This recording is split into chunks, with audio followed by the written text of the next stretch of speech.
Hello বন্ধুরা, আজকে এই ভিডিওতে দেখাবো তোমাদের ফাইবার ডাইস কী করে বানানো হয়।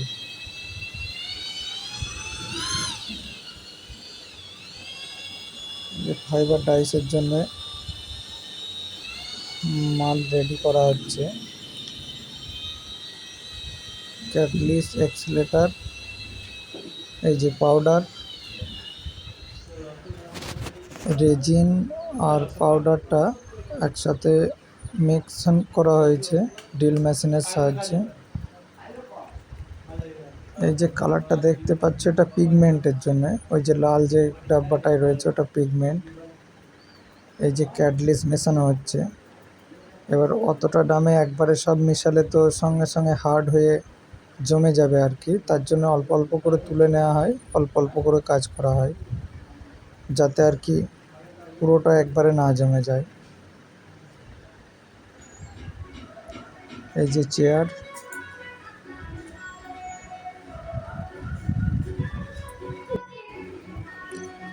ডাইসগুলোকে কেটে ভাগ ভাগ করে পজিশন করে নেওয়া হচ্ছে, কারণ পুরোটা তো একবারে ডাইস থেকে বার হবে না।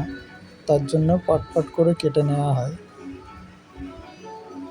যাতে ঠিকঠাক করে পজিশন মতো মালটা বার হয়ে যায়। এই যে তাস দেওয়া হচ্ছে, তাসগুলো আবার টপবন দিয়ে মানে আঠা লাগিয়ে জোড়া হবে।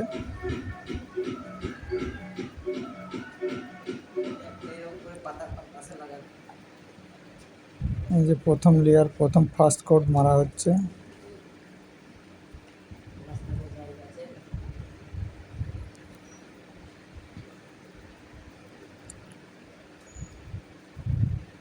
এই যে এগুলোকে বলা হয় ম্যাট। এই ম্যাটগুলো ওর উপরে দেওয়া হয়।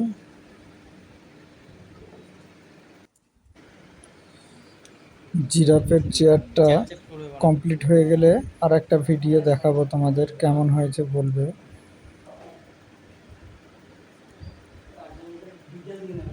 এই যে ফাটা ফাটা দেখছো, এটা অনেক কভার সারা হয়েছে, মাটিটা শুকিয়ে গেছে, তার জন্য বেশি ফেটে গেছে।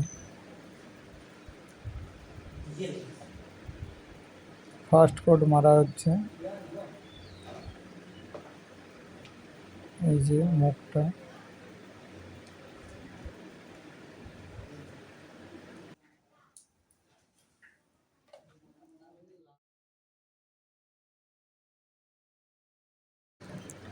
এই যে দ্বিতীয় কোট মারা হচ্ছে। এর উপর বসানো হবে ম্যাট। দ্বিতীয় কোটটা একটু পুরু থাকতে হবে, মানে মোটা মতো আর কি করতে হয়, বেশি পাতলা করলে হয় না যদিও। এই যে ম্যাট বসানো হচ্ছে।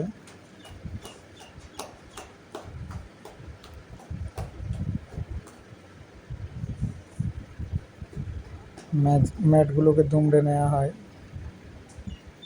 এই যে দ্বিতীয় কোট কতটা পুরু করে মারছে দেখুন।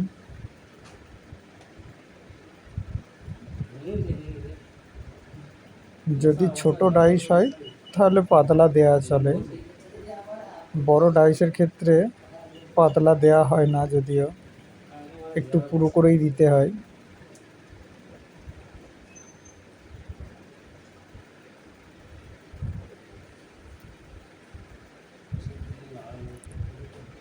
7 ফুট বা 4 ফুট, 7 ফুট বাই 4 ফুট চেয়ারটি। ভিডিওতে দেখে বোঝা যাচ্ছে না যদিও। জিরাফের মুখটি রয়েছে 7.5 ফুট।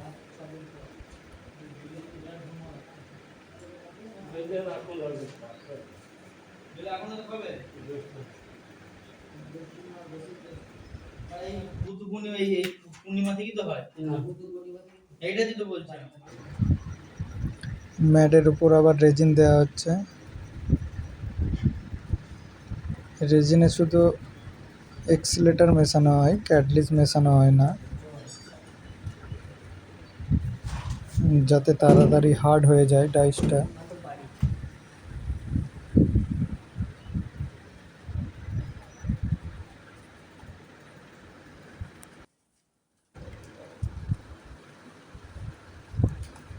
পুরো ভিডিওটা যদিও করা হয়নি, আমার কাছে বাস এতটুকুই রয়েছে। নেক্সট ভিডিওতে দেখাবো তোমাদের ফাইবার ডাইস রিলিজ করা হয় কি করে, ফাইবার ডাইস তোলা হয় কি করে। এটা তো ডাইস তৈরির পদ্ধতি দেখালাম। নেক্সট ভিডিওয় দেখাবো তোমাদের ডাইস কি করে রিলিজ করা হয়। ভিডিওটি যদি ভালো লেগে থাকে চ্যানেলটিকে সাবস্ক্রাইব করে পাশে থেকো।